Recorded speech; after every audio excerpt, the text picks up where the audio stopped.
Oi, meu nome é John. Tudo começou quando eu tinha 7 anos. Eu estava brincando em um terreno baldio. Eu não fui recrutado por bruxas, como muitos pensam. Existem pessoas que praticam feitiçaria e satanismo porque foram recrutadas por alguém. Mas, no meu caso, eu não entrei no oculto dessa forma.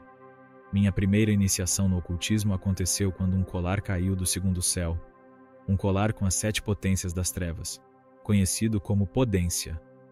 Esse colar caiu no chão, aos meus pés, quando eu tinha 7 anos. Eu o peguei e coloquei no bolso. Ouvi a voz da minha mãe me chamando para voltar para casa, mas não era a voz dela, era um demônio. Eles queriam que eu corresse para casa para que ninguém mais pegasse o colar. Eu estava com um valentão do bairro e eu não queria que ele pegasse o colar de mim. Quando cheguei em casa, guardei o colar. Aos 8 anos, eu já estava indo à casa da bruxa com minha tia ou minha mãe. Foi lá que fiz minha primeira leitura de cartas. A bruxa sabia que, de alguma forma, eu estava conectado ao mundo satânico desde os 7 anos. Então disseram à minha mãe que eu perderia a visão se não fizesse uma cerimônia, vestindo branco por 7 dias e depois usando as 5 cores da santeria, que é a mãe do cemitério. Iemanjá é o espírito marinho mais poderoso do oceano, um demônio que aparece no filme A Pequena Sereia. A Pequena Sereia é um espírito marinho, semelhante ao símbolo de uma famosa cafeteria, que também tem um contrato com esse espírito demoníaco, por isso é tão bem sucedida. Eu tenho uma ligação com essa linhagem que vem desde a África, passa por Porto Rico e chega aos Estados Unidos. Fiz meus contratos com entidades de Cuba e Haiti.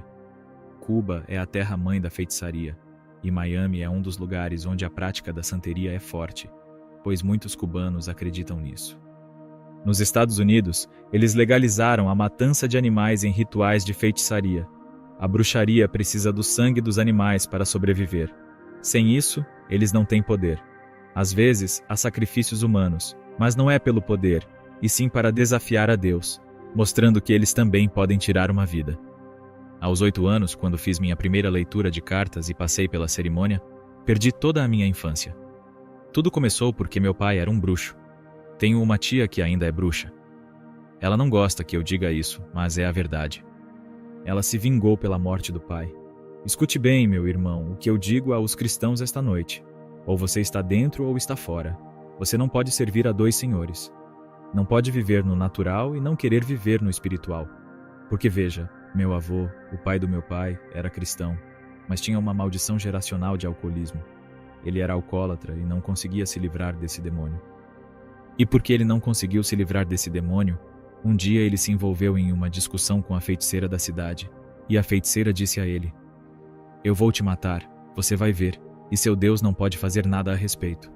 E de fato, ela o matou com feitiçaria, porque ele era um cristão morno, e ela o matou.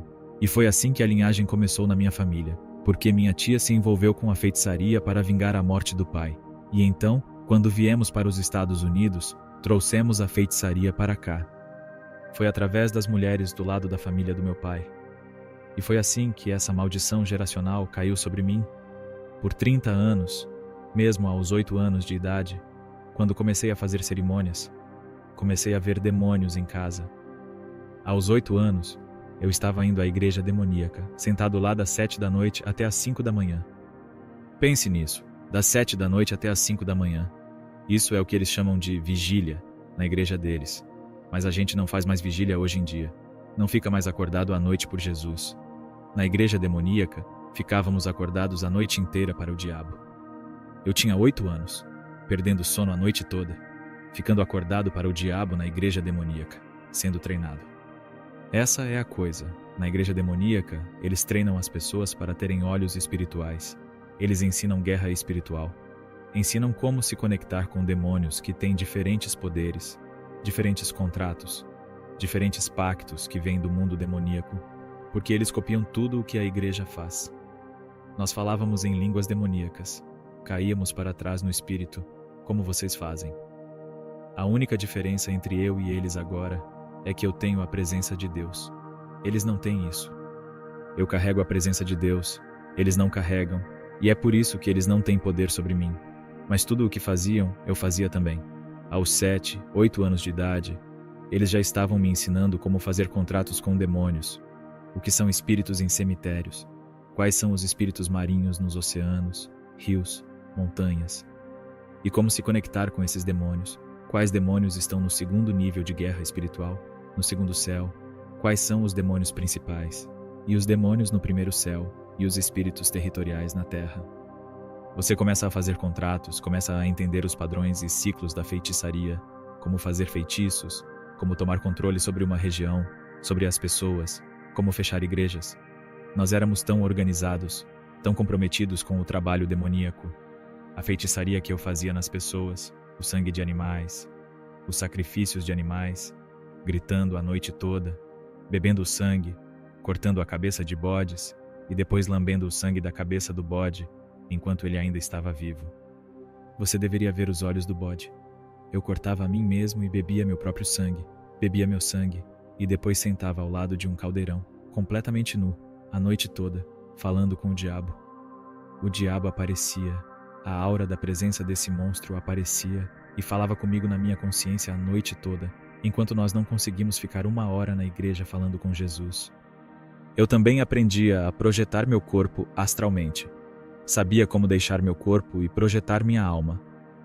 Eu sabia como fazer meu corpo dormir, mesmo quando eu não queria, porque tinha um contrato com um demônio que, metaforicamente, era chamado de cordão prateado. Mas não é um cordão prateado de verdade. É só uma maneira de falar sobre o contrato com certos demônios para projetar astralmente. Se eu tivesse uma missão para amaldiçoar sua família, para destruir seu casamento, eu projetava minha alma e aparecia na sua casa em espírito. Via tudo o que você estava fazendo no espírito. Colocava a maldição, a divisão e discórdia. E colocava um demônio sexual no seu marido, para que ele dormisse com outras mulheres e arruinasse o casamento. Outra coisa que eu fazia era pegar ossos humanos. Eu pegava ossos humanos do cemitério, porque tinha contratos com pessoas. Você podia comprar ossos humanos. 5 ou 6 ossos custavam R$1.000. Eu comprava ossos humanos, e eles vinham de uma pessoa que morreu de câncer. Então eu fazia um contrato com o demônio do câncer, pegava o osso e o deixava queimar a noite toda, transformava em pó, e colocava seu nome em um pedaço de papel marrom e dentro de um caixão. Depois espalhava o pó e começava a chamar seu nome, chamando você. É por isso que os cristãos, quando dormem, lutam em espírito. Eles dormem, mas não descansam, porque alguém está chamando seu nome no espírito para lançar feitiçaria e roubar seu espírito. Mas o Senhor está te protegendo. Você está lutando no mundo espiritual, e quando acorda diz: eu estava lutando a noite toda, estava lutando e não sei porquê. São as bruxas que estão atrás da sua unção, porque se eu puder te despojar, é como trazer kryptonita para a luta contra o Superman. Se eu puder trazer kryptonita, o Superman não significa nada. Quando eu entrava no plano espiritual, havia uma porta para esse reino, e quando eu a atravessava, avaliava sua unção. Assim que tinha uma ideia do tamanho da sua unção, eu sabia exatamente o que trazer para a luta. Eu costumava usar as 10 rodadas da luta para desgastar você. Eu te esgotava espiritualmente com distrações, amarras e fortalezas. Eu trazia todos esses espíritos comigo. Quando a verdadeira luta começava, nas rodadas finais, você já não tinha nada com o que lutar, e eu te pegava. Eu colocava o laço em seu pescoço, e era isso que eu costumava fazer. Eu tinha um PhD em fazer isso com cristãos. Eu tinha um amigo que fazia festas em casa e convidava cristãos. Eles iam lá, bebiam, e eu aproveitava para roubar sua unção. Eu abria uma porta demoníaca, e enquanto os cristãos estavam lá se embriagando, eu roubava suas almas. Não se pode vencer o diabo no território dele. Deus precisa ungir você e enviar para o território inimigo, e só assim você pode vencê-lo. Mas você não pode achar que está armado espiritualmente quando, na verdade, está nu. Eu sabia quando as pessoas estavam com a armadura de Deus e quando não estavam. Uma vez, eu estava saindo do meu prédio e ouvi uma música que, na época, considerei um lixo. Era louvor e adoração, mas eu não reconhecia isso. Eu desci para ver quem estava tocando aquela música suja no meu bairro. Cheguei na esquina e vi um grupo de cristãos. Então eu lancei feitiçaria sobre eles, mas eles revidaram com um fogo espiritual que me atingiu. A feitiçaria voltou para mim, e eu senti como se alguém tivesse me socado no peito. Fiquei sem ar, com lágrimas escorrendo dos olhos. Nunca tinha sentido cristãos me atingirem com tanta força. Tentei atacá-los de novo, mas uma muralha de fogo os cercava, e eu não podia tocá-los. Eles tinham estado no Santo dos Santos, e eu não podia alcançá-los. Mesmo quando eu projetava meu espírito fora do corpo para amaldiçoar regiões, meu objetivo era sair do corpo, projetar-me espiritualmente e amaldiçoar as pessoas. E é por isso que hoje em dia muitas igrejas estão mortas. Elas não conseguem lidar com a guerra espiritual que atinge a igreja, porque o diabo, os principados demoníacos, têm dominado as igrejas, colocando-as para dormir. É como se tivessem adormecido no colo de Dalila e ela tivesse cortado seu cabelo, tirado sua unção. Estão pregando Jesus, mas não conseguem ouvi-lo. Essa era a minha missão, projetar-me espiritualmente e amaldiçoar a região, amaldiçoar a igreja. Eu encontrava as 4 esquinas da igreja ou do bairro, os pontos cardeais, e os selava com sangue de animais e meu próprio sangue, firmando pactos com demônios. Havia um demônio que bebia sangue, e eu alimentava-o com sangue para mantê-lo forte. Por isso que, quando ocorrem tiroteios nas esquinas, é sempre em esquinas, porque o demônio exige sangue, especialmente de jovens. Eu sabia como derrubar as paredes espirituais da igreja, entrar lá e sentar nos cultos. Eu zombava da igreja e de Deus. Chegava a ficar bêbado, dirigir meu carro possuído por demônios, parar em frente à minha casa e olhar para o céu, desafiando Deus a descer e me enfrentar. Eu dizia a Jesus que o esbofetearia se ele descesse. Eu era ignorante e estúpido ao falar assim. Não entendo como os cristãos participaram do desafio do balde de gelo, porque ao fazer isso, estavam firmando um pacto com um demônio. É incrível como, à medida que eu crescia no reino demoníaco, cada situação me aproximava mais do mal. Você não encontra o diabo logo de cara. Primeiro você se depara com espíritos familiares, demônios territoriais, demônios do primeiro céu, depois do segundo céu, onde estão todos os principados. Só então você encontra o próprio diabo. Meu pai foi morto aos 33 anos. Levou um tiro no rosto por causa de uma mulher que nem era dele, enquanto tinha uma boa esposa em casa. Ele costumava espancar minha mãe, deixando-a com hematomas nos olhos todo final de semana. Meu pai era possuído por demônios porque ele era um Waller, possivelmente um praticante de alguma forma de magia. Ele me mandava para as botânicas, lojas de artigos esotéricos, comprar ingredientes, sem saber que, ao fazer isso, estava me treinando. Meu pai tinha contratos com demônios e feiticeiros. Eu e meu irmão víamos esses demônios e feiticeiros em nossa casa. Eles apareciam como seres humanos andando pela casa. Meu pai colocava fogo na sala e mandava meus irmãos e eu tirarmos nossas roupas e entrar no fogo, como um sacrifício. Eu e meu irmão tínhamos os piores pesadelos. Acordávamos gritando porque os demônios tentavam entrar em nossos corpos para nos possuir. Eu era o mais velho, então fui o primeiro escolhido pelos demônios, seguido pelo meu segundo irmão. Nós íamos juntos à igreja demoníaca, das 7 da noite até as 5 da manhã.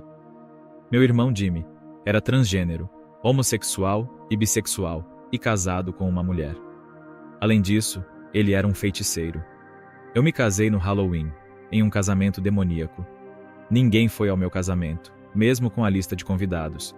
Era um casamento demoníaco, onde principados vieram e batizaram nossas alianças com sangue, o meu próprio sangue e o da minha esposa. Amarraram 2 velas com fios preto e vermelho, representando o diabo, e as enterraram na terra como parte do ritual. Mas Deus quebrou essa feitiçaria quando me salvei. Eu costumava dormir em cemitérios para obter poder.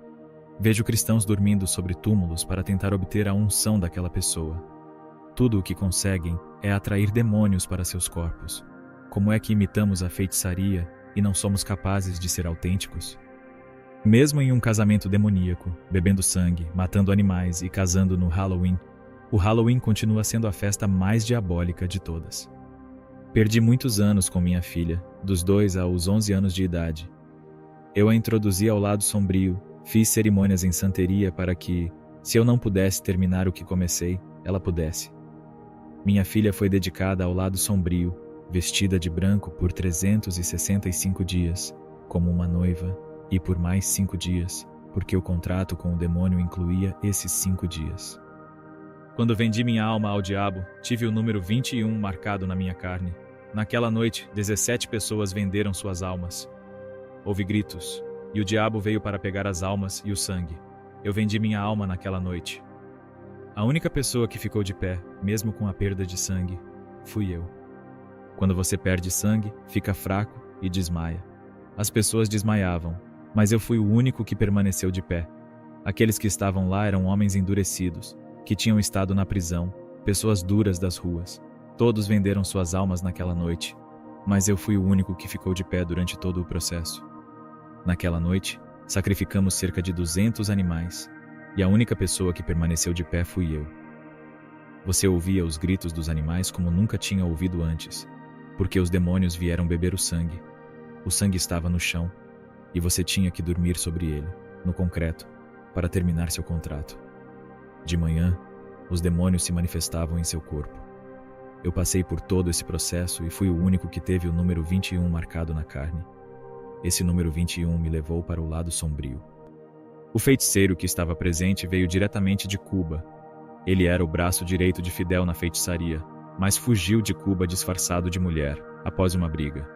Ele foi para os Estados Unidos e se tornou um dos maiores traficantes. Ele foi baleado 45 vezes com uma metralhadora, levado ao hospital, e disseram que ele tinha menos de 3 dias de vida.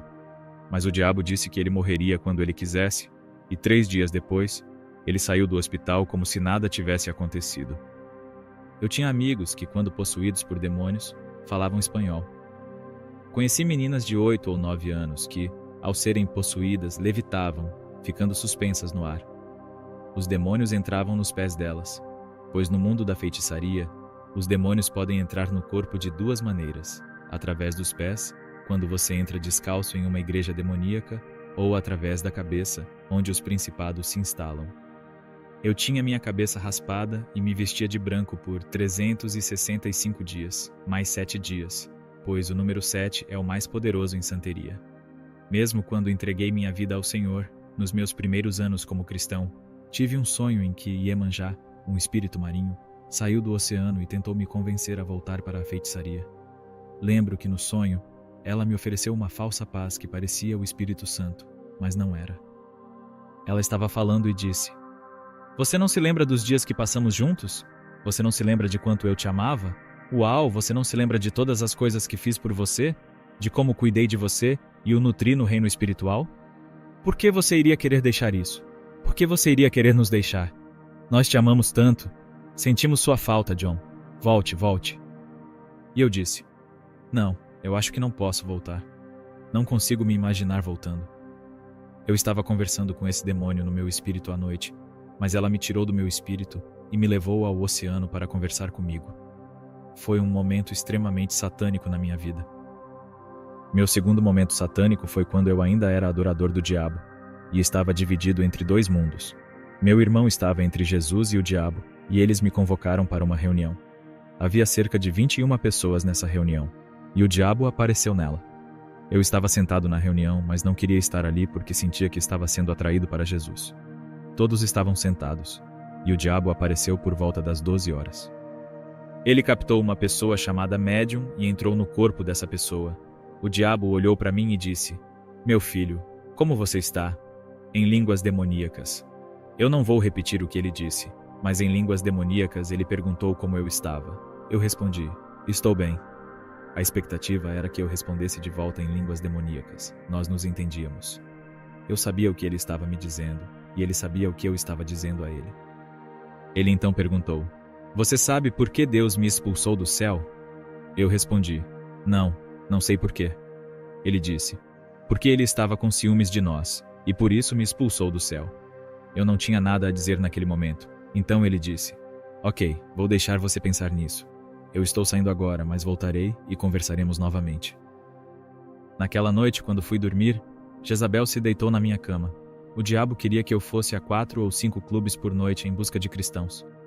Sim, ele queria que eu fosse aos clubes para recrutar pessoas para a escuridão, para o reino das trevas.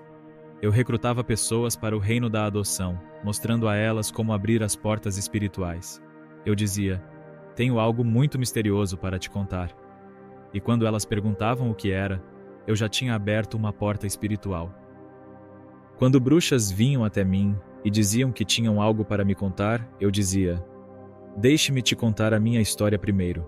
Depois que eu te atingir com a minha unção, se você ainda estiver aqui, você pode me contar o que quiser." Eu sabia como tomar território primeiro, porque o diabo busca território. Território na sua casa, na sua mente, no seu corpo, no seu propósito, no seu destino, no seu casamento, com seus filhos. O diabo é todo sobre território. Se ele conseguir tomar o território, ele adquire direitos legais, e esses direitos legais se tornam uma prisão, uma fortaleza. Se tornam algo forte, ele toma posse de você. Eu estava planejando sacrificar meu primeiro ser humano. Voltei de um clube, estacionei meu carro e o diabo estava sentado no carro comigo. Estávamos conversando como dois amigos. Ele disse: "John, quanto você me ama?" Eu respondi: "Você sabe que eu te amo como a um pai. Por que você está questionando isso?" Ele disse: "Há uma pessoa no 12º andar. Ele vai tentar te assaltar, mas não se preocupe, estarei com você." O plano era que, quando eu chegasse lá, eu o levaria para o apartamento, o furaria no pescoço, porque eu tinha um altar ao lado da porta, o lugar de encontro com o diabo. Eu tinha um pote pesado, atrás da porta. Eu ia furar o homem no pescoço, cortar seus braços, pernas e cabeça, e depois entregá-lo ao demônio para que ele pudesse andar na terra como um ser humano. Esse era o meu contrato. Mas ele foi rápido e escapou. Uma semana depois eu estava em casa, assistindo TV, quando ouvi a voz de Deus pela primeira vez. Eu conhecia a voz do diabo, a voz de principados, de espíritos territoriais, de espíritos familiares. Eu estava tão conectado com as vozes espirituais que reconhecia cada uma. Espíritos familiares são os que fazem leitura de tarô, que sabem sobre seu passado e presente e usam isso para trazer caos à sua vida. Eles afetam sua vida, e se você não tem Jesus, eles trazem ainda mais caos. Eu era o médium que te dizia sobre o que estava acontecendo na sua vida, e você ficava impressionado, pensando: ele sabe tudo sobre mim. Mas era o demônio que sabia. Os espíritos familiares conhecem o passado porque caminham pela terra, e sabem o presente porque querem te afligir. Eu sabia que, se você não realizasse a cerimônia ou não fizesse a limpeza espiritual, eles iriam fazer com que seus filhos se envolvessem com drogas, trazendo ainda mais destruição para a sua vida. Vejo seu filho mais velho sofrendo um acidente de carro. Eu dizia todas essas coisas, e você ficava em choque, dizendo: "Meu Deus!" Ou: "Seu marido vai te trair, ele está atrás de outra mulher." Eu falava todas essas coisas e então você dizia: "Mas eu posso resolver isso para você. Me dê 5.000 e eu resolvo." E você respondia: "Ah, não sei, é muito dinheiro." E eu insistia: "Se você não fizer isso em 30 dias, vai acontecer com sua família." E então você ia embora, mas eu enviava o demônio junto com você. Eu enviava o demônio com você, e não havia como parar algo que você não podia ver. E agora, o demônio tinha direitos legais, porque você ficou 1 hora com o demônio fazendo leitura de tarô. Agora ele tinha os direitos legais, então ele te seguia, realizava todas essas coisas, destruía sua vida. Depois de algum tempo, você voltava para mim desesperada, dizendo: "Meu Deus, tudo o que você disse aconteceu. Meu filho sofreu um acidente de carro. Eu encontrei o número de telefone de outra mulher no bolso do meu marido, e ele veio com batom na camisa, o que eu faço?" E eu respondia: "Me dê os 5.000 e eu chamo o demônio de volta, e tudo voltará ao normal, por um tempo." Nesse ponto, eu já tinha embolsado 5.000. Era um jogo que eu jogava, e eu fazia muito dinheiro com isso. Houve uma mulher que veio até mim, querendo matar a amante do marido. Ela me disse que seu marido estava traindo-a com uma colega de trabalho e queria que eu acabasse com a mulher para que ela não estivesse mais no caminho. Eu conhecia o marido dela, costumávamos beber cerveja juntos, ouvir música espanhola, e ela me pediu para matar a amante. Eu disse: "Claro, vou matar ela para você, mas primeiro vou conversar com o diabo para ver quanto vai custar." Pensei que seria algo em torno de 10.000, mas quando ela estava saindo da minha casa, ela se virou, sorriu de forma maliciosa e disse: "Ah, eu esqueci de mencionar, ela é cristã." Eu perguntei: "Sério? Como você sabe?" E ela respondeu: "Sim, tenho certeza, ela é cristã." Eu respondi: "Bem, então, nem preciso te cobrar, vou matá-la de graça. Eu odeio cristãos, odeio essas pessoas que ficam dizendo aleluia. Vou fazer isso sem custo algum." Ela me deu o nome da mulher, o sobrenome e uma foto. Com isso, eu comprei uma caixa de caixão, coloquei o nome dela lá dentro, a personalidade, a mente, tudo. Coloquei outros ingredientes que não precisam ser mencionados, incluindo sangue animal, e fiz todo o ritual. Depois de 21 dias, a mulher ainda estava viva, e eu não conseguia entender o porquê. estava frustrado e o diabo veio até mim e disse: "Precisamos conversar." Eu perguntei sobre o quê e ele disse: "Você tem que parar de tentar matar essa mulher." Eu fiquei furioso, dizendo que minha reputação estava em jogo, e ele respondeu: "Deus disse para deixá-la em paz, você não pode tocá-la."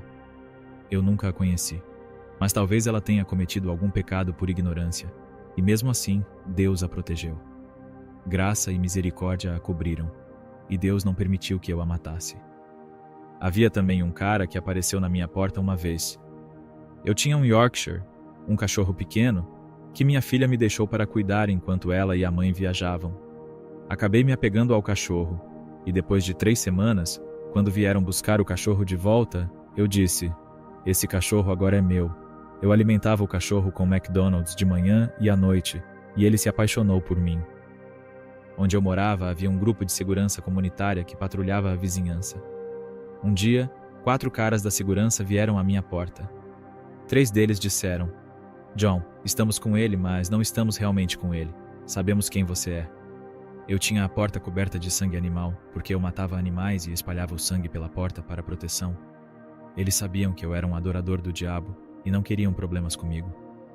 Até os policiais que vieram me disseram que estavam lá apenas para entregar uma intimação por causa do cachorro, mas não queriam problemas, pois sabiam que eu era o filho do diabo. O líder deles ainda mencionou que seu tio também era adorador do diabo. Eu disse: "Se você não me deixar em paz, vou atrás de você e do seu tio. Vocês não durarão uma semana." Eu disse a ele: "Você nunca vai me dar uma intimação." Coloquei feitiçaria nesse cara, e na quinta-feira, ele perdeu o emprego. Foi acusado de violar uma menor e adoeceu. Eles o demitiram. Eu destruí a vida desse cara com bruxaria em 4 dias. Esse era o tipo de contrato que eu tinha. E isso está sob o sangue de Jesus Cristo. As pessoas vinham e diziam: "Meu marido engravidou uma mulher." Eu matava o bebê no útero e colocava feitiçaria na pessoa. A minha bruxaria era tão demoníaca que um dia 2 caras, um jamaicano e um haitiano, vieram à minha porta. Eles bateram na minha porta. Eu era casado naquela época, ainda era casado com minha ex-mulher. Eles vieram e bateram na minha porta às 3 da manhã e disseram: "Somos bruxos, e este é o nosso apartamento." Eu disse: "Isso não é problema meu.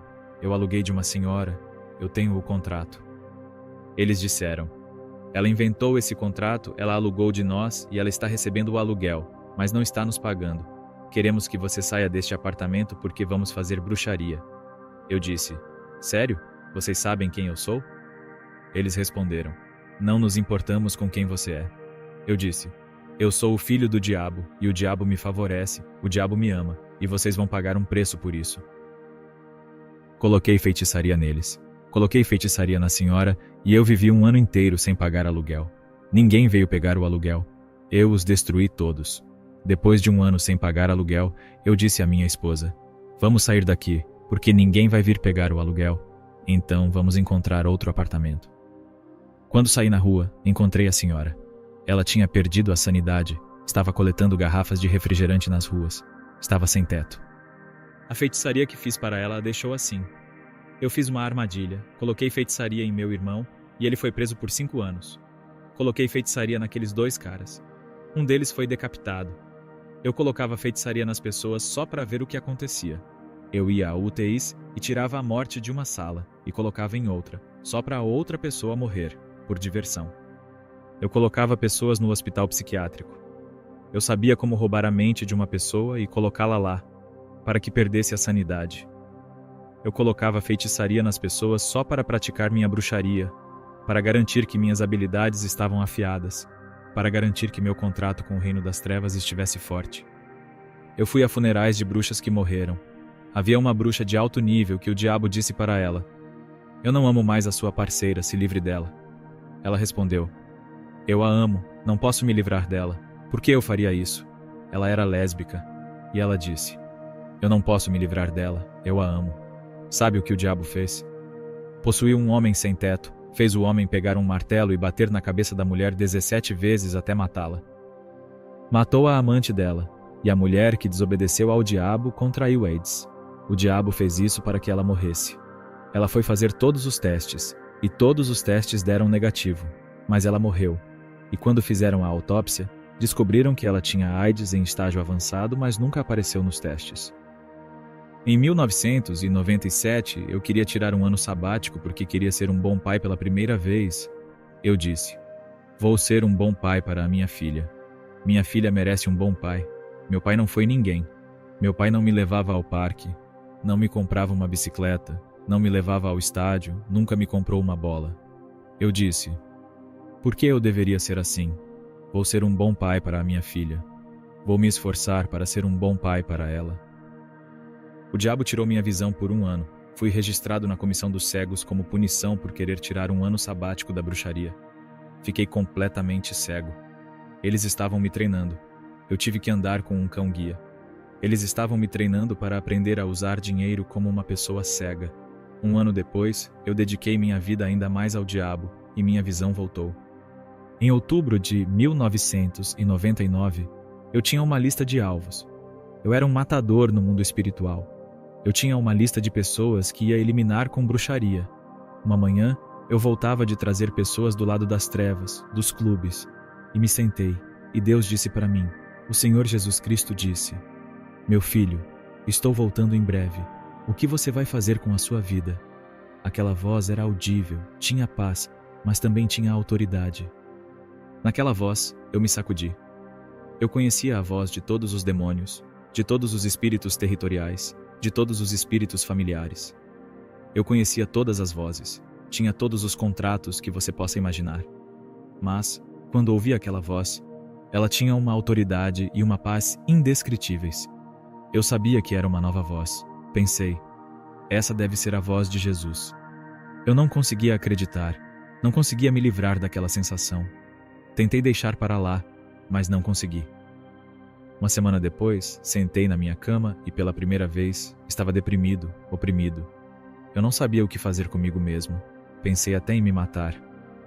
Minha filha poderia ficar com o dinheiro, porque apesar de eu ter sido um pai ruim, eu a amava. Se alguém mexesse com minha filha, eu mataria seu peixe dourado, mataria seu cachorro, qualquer coisa com feitiçaria. Eu estava completamente insano, sem consciência. Eu destruía casamentos, destruía lares, causava acidentes de carro. Houve uma mulher que me procurou.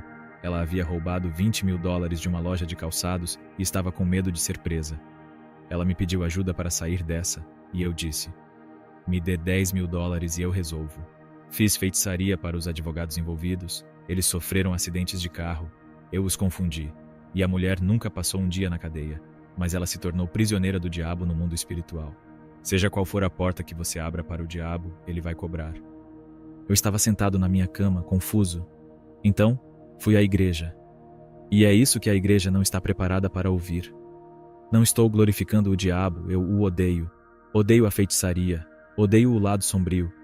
Mas como é possível que eu vá à igreja, me sente lá e me possua por demônios dentro da igreja? Eu agarrei o pastor pelo pescoço, levantei-o no ar. Ele começou a ficar roxo, e ele não conseguia me exorcizar, não conseguia salvar a si mesmo. Precisaram de uns 10 a 12 homens para tirar minhas mãos de seu pescoço porque ele estava morrendo. E o diabo me tinha em suas mãos, estrangulando-o. Ele não conseguia rebater o demônio em mim, não tinha poder. Isso aconteceu 2 vezes antes de eu finalmente sentar na minha cama e dizer: Jesus, eu não sei quem você é, mas eu te odeio. Não quero nada com você. Sua igreja é fraca, não tem poder. Onde você estava quando meu pai batia na minha mãe? Onde você estava quando meus irmãos e eu passávamos fome? Eu ficava sentado na janela, como um garotinho, vigiando para que ninguém incendiasse o prédio, porque éramos apenas 3 famílias num edifício onde deveria haver 30 ou 40 famílias. Eu, meus irmãos e minha mãe éramos invasores sem nada para comer. Onde você estava? Onde você estava? Eu disse: eu não quero nada com você. Prefiro morrer e ir para o inferno a me tornar cristão. Mas naquela noite, enquanto caía sob anestesia, eu disse: se você é maior que meu pai, o diabo, então me mostre esta noite. E Jesus aceitou o desafio. Jesus me tirou do meu corpo e me colocou em um trem. Eu estava indo para o inferno. Aquele trem era tão real, mais real que o ar que eu respirava.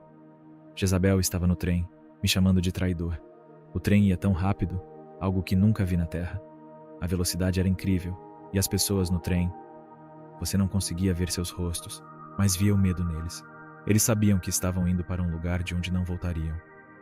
Quando o trem chegou ao inferno, as portas se abriram e um calor terrível invadiu o local. Eu pisei no chão e era como se o chão respirasse como uma pessoa viva. O chão respirava. O inferno é como um corpo vivo lá embaixo. Quando pisei no inferno, a primeira coisa que pensei foi: eu não pertenço a este lugar. O que estou fazendo aqui? Claro que você pertence. Suas decisões te trouxeram aqui. Jesus nunca manda ninguém para o inferno, mas suas escolhas te levam lá. Eu andava pelo inferno e vi algumas pessoas da feitiçaria. Elas perguntavam: o que você está fazendo aqui? Como saímos daqui? Eles sempre apontavam para uma direção, mas aquelas pessoas ainda estavam vivas na terra, o que significava que não estavam se arrependendo e não iam para o céu. Continuando, tudo estava tão escuro, como um túnel estreito. Eu tentava encontrar uma saída, uma janela, qualquer coisa, mas cada vez que eu pisava no chão, ele respirava. A sensação no inferno, o medo, era como se algo te envolvesse, te sufocasse. Não é como o medo que sentimos na terra que passa. No inferno, o medo é como uma pessoa te agarrando num abraço mortal e você não consegue se livrar. Eu corria pelos portais do inferno e quanto mais eu corria, mais o chão respirava. Então ouvi lamentos, gritos indescritíveis, tão demoníacos e reais.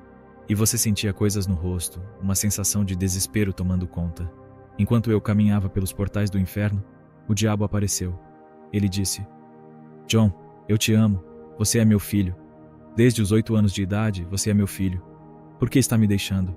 Estou tão desapontado, tão de coração partido. Mas, primeiro de tudo, o diabo não pode amar você, porque você foi feito à imagem de Deus.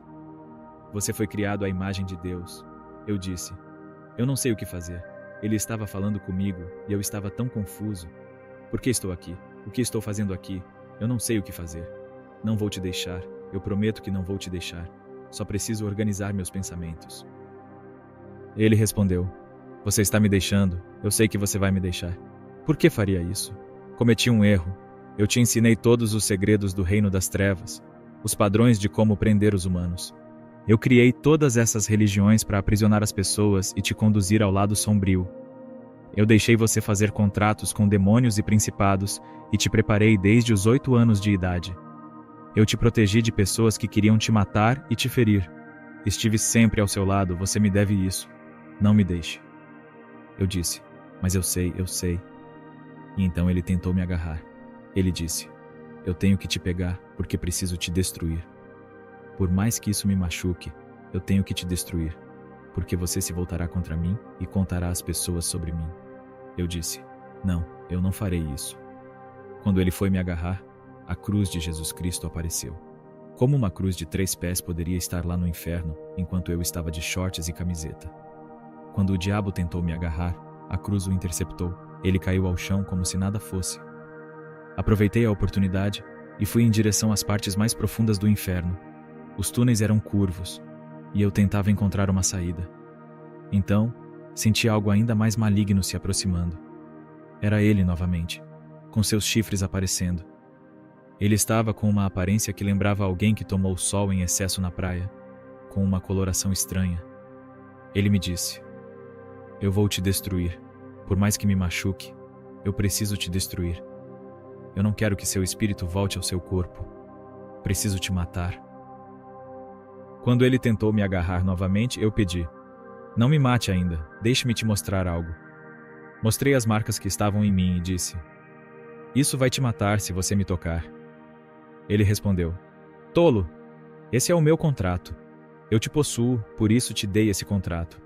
Estou aqui para coletar. Quando ele tentou me agarrar novamente, a cruz de Jesus Cristo apareceu no inferno. Era uma graça incrível. Quando ele foi me agarrar outra vez, eu fui lançado de volta ao meu corpo como uma flecha. Quando entrei no meu corpo, senti como se estivesse em uma UTI com pessoas usando desfibriladores em meu peito tentando me reanimar. Essa foi a sensação que tive. Quando voltei para o meu corpo, Jesus Cristo disse: estou te dando uma chance, e apenas uma, para se arrepender e vir me seguir. Porque você é perverso, é o pior, mas estou te dando a oportunidade de viver por mim. Meu irmão tinha $100.000 em feitiçaria, com ossos humanos e crânios. Eu tinha terra de cemitérios de todos os 9 cemitérios das 5 áreas de Nova York. Eu tinha terra de diferentes prisões, porque eu podia pegar terra de várias prisões e usá-la para te colocar na cadeia. Fiz isso com meu irmão, o coloquei na cadeia por 5 anos. Eu coloquei meu próprio irmão na prisão por 5 anos por causa de feitiçaria. Tinha terra das prisões mais psicóticas do mundo, onde as pessoas perdiam a sanidade. Se eu pegasse essa terra e colocasse seu nome nela, ativando um demônio, poderia roubar sua mente e te enviar para lá, colocando você em uma camisa de força. Eu tinha todos esses contratos, bebendo sangue de animais e fazendo feitiçaria para minha filha, para que ela se tornasse a próxima Jezabel. E mesmo assim, Jesus ainda me queria. A graça de Deus me alcançou. Quando fui à igreja, as pessoas diziam: "Olha, aquele é o garoto demoníaco. Ele não tem chamado, não sabe nada." Elas riam de mim, mas Jesus nunca parou de me amar. Ele disse: "Eu te amei desde o princípio. Estive com você quando sua mãe apanhava, quando você passava fome, quando você e sua família estavam em um prédio abandonado. Estive com você todos os dias da sua vida. Vou estar com você. Você será meu vaso de honra, e eu vou te usar contra o acampamento do diabo para destruir, desmantelar e arrancar a maldição pela raiz. Você vai confundir os demônios, confundir a linguagem deles. Eu vou te usar como uma arma em minha mão para destruir o inimigo e libertar os cativos. Você vai ensinar minha igreja sobre a guerra espiritual, como lutar e conquistar o território. Quando a avivamento chegar, não serão apenas as boas pessoas que se salvarão. Muitas pessoas com um passado difícil virão, e você terá que lidar com o resíduo delas. O que você vai fazer com isso? Como você vai separá-las? Como vai guiá-las de um lado a outro para que possam ter a vitória? Deus me disse que eu escreveria livros, que faria muitas coisas. Eu não conseguia acreditar. Pensei que ele havia cometido um engano, que estava no endereço errado, e as pessoas riam. Demorou 1 ano e meio até que me convidassem para uma confraternização. Um dia fui convidado a retornar em um terno e sentei no fundo de uma van. Parece que estávamos atravessando a fronteira, como se tivéssemos roubado algo, e todos os cristãos ali, eram 7 cristãos no total, estavam exaltando: "Aleluia! Aleluia! Louvado seja o Senhor!" O pastor pregou uma mensagem incrível, e eles estavam todos entusiasmados. Quando me perguntaram o que eu achava, eu respondi: "Não sei o que dizer. Não sei como dizer aleluia ou essas coisas. Não sei." Eles riram, e hoje, a única pessoa naquela van que está servindo a Jesus Cristo sou eu. Eu escrevi um contrato com Jesus. Disse a ele: "Estamos juntos até o fim, seja o que for." Assinei o contrato dizendo: "Jesus, este é um pacto entre eu e você. Vamos até o fim juntos." Em 2002, o diabo me deu um golpe baixo e tirou minha visão. Fiquei legalmente cego por 3 meses e meio. Na Sexta-feira Santa, passei por uma cirurgia de 4 horas. E quando saí, o médico disse: "Não há esperança para você. Vá para casa e peça um milagre." Fui à igreja para adorar o rei. Liguei para um amigo e pedi que me levasse à igreja. Ele disse: "Mas o médico disse para você ficar em casa." Eu respondi: "Vou à igreja adorar o rei, porque vou adorar Jesus em minha condição, não na minha vitória. Vou adorá-lo deste lado do Mar Vermelho. Quando eu atravessar, aí sim." Adorei Jesus. E um dia na igreja, o Senhor me lembrou de 1997. Eu estava cego na época. Deus disse: "O diabo nunca te devolveu a visão, mas eu sou quem te deu a visão." O médico não consegue explicar como minha visão voltou, e como não sou mais legalmente cego, não há explicação. Eu vejo tanto em Jesus Cristo que não tenho mais dúvidas. Sou destemido e inabalável. Posso ter sido atingido, mas me levanto e enfrento o diabo com uma determinação que ele nunca viu antes. O diabo entende de hierarquia e autoridade. Se Deus te deu autoridade e uma posição no reino, o diabo reconhece o sangue de Jesus e a autoridade que você tem em Cristo. Então, o diabo sabe que tem limites com você. Mas o problema é que precisamos de discernimento na igreja. Sem discernimento, estamos espiritualmente cegos. Quando o diabo aparece, ele lança uma luta falsa. Você entra nessa luta e se desgasta. E então a verdadeira batalha começa e você é derrotado. Davi era incrível porque toda vez que tinha uma luta, ele perguntava ao Senhor: "Devo perseguir? Esta é minha luta?"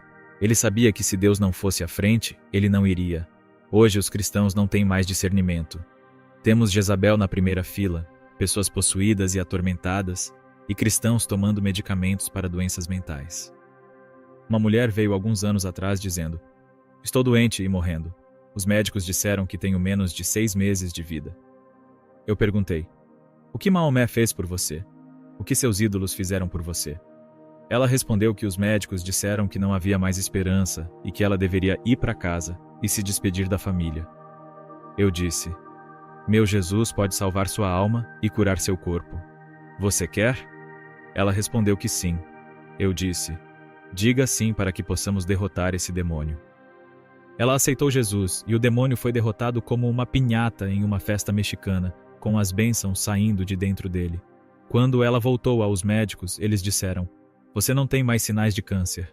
Ela me disse: "Eu trouxe mais pessoas para a igreja do que meu próprio pastor." Isso é real. Eu vejo milagres depois de milagres porque estou lidando com demônios. Quando você lida com demônios, se você souber como agarrar a garganta, pode libertar a pessoa do tormento. Se souber quebrar padrões e ciclos, você pode libertar essa pessoa. Se souber como romper contratos e alianças feitos por ela, pode libertá-la do reino espiritual. Se você conseguir alcançar a pessoa no espírito, nos contratos que ela fez, nos demônios atormentadores ou nas maldições geracionais, e destruir esse contrato e esmagá-lo até a raiz no nome de Jesus Cristo e no poder do Espírito Santo, então a pessoa pode vir ao mundo natural e ser livre. Muitos cristãos estão andando por aí como ateus, cristãos carnais. Sabe o que significa ser cristão carnal? Significa que você não tem olhos espirituais e vê tudo apenas de forma natural, porque você é carnal. Em vez de ver a batalha espiritual ao seu redor, você vê apenas o natural, e é por isso que você perde, porque o diabo opera no espiritual e depois acontece no natural.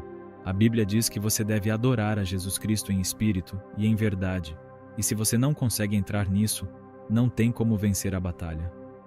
Eu compartilhei com vocês que quando fui salvo, nos primeiros 30 dias após a minha conversão, o inferno foi liberado contra mim.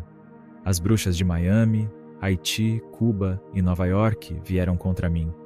Foi um tormento tão grande que, se Deus não tivesse intervido após 30 dias, eu teria perdido a sanidade. Era tormento absoluto. Elas me puxavam da cama à noite, me estrangulavam, me levantavam no ar, puxavam meus pés. Meu quarto ficava gelado, como um congelador, e eu ouvia os passos se aproximando pelo corredor. Então, Jezabel se aproximava da minha cama, deitava-se sobre ela e meu colchão afundava. Ela me observava a noite toda, e eu sentia o sangue gelar e a cabeça ficar pesada. Eu tentava dormir durante o dia porque sentia que, se eu dormisse à noite, seria atacado pelos demônios. Esses mesmos demônios e principados com os quais eu tinha convivido por 25 anos estavam tentando desconectar meu espírito do meu corpo para que eu morresse no local. Eu sentia meu espírito tentando se separar do meu corpo e lutava para mantê-lo unido. Se eu sentisse meu espírito se desconectando, achava que estava morrendo. Após todo esse tormento, minha mente estava tão confusa que eu não sabia se era dia ou noite. E depois que isso passou, após os 30 dias, eu continuei orando e perguntando a Deus por que Ele me deixou sofrer assim depois de eu ter entregue minha vida a Ele. Deus nunca respondeu porque Ele fala no seu tempo. E o Senhor me disse: "Lembre-se do tempo em que você me perguntou por que eu não te defendi e não te protegi durante o tormento. Eu deixei isso acontecer porque queria ver quanto você me ama e quanto confia em mim." E depois dos 30 dias, Deus disse que nenhum demônio, bruxo ou feiticeiro poderia te tocar novamente. Ele disse que você é uma arma de Deus e que ninguém mais vai te tocar ainda. Precisamos entender que, seja o que for que você esteja lutando, o que te prende, se é algo pessoal ou geracional, algo que abriu portas na sua vida e agora você se arrepende, como o leão pequeno em Salmos 91. O pequeno pecado que achamos que podemos controlar, mas que leva à morte. Precisamos entender e renunciar agora a isso. Deus os abençoe.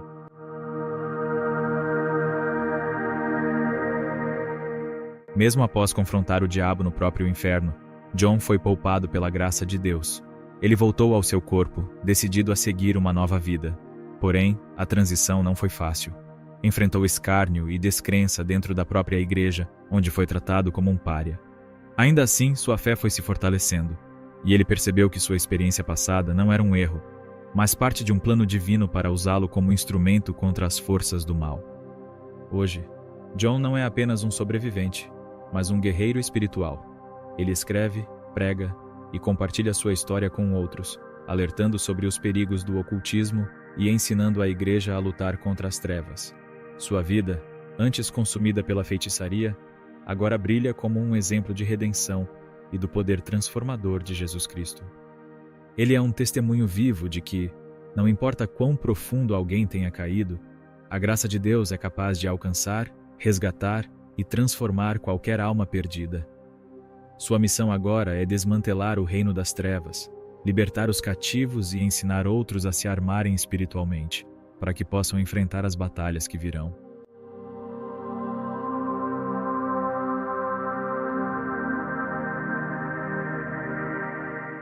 Caminhei de volta para o boliche.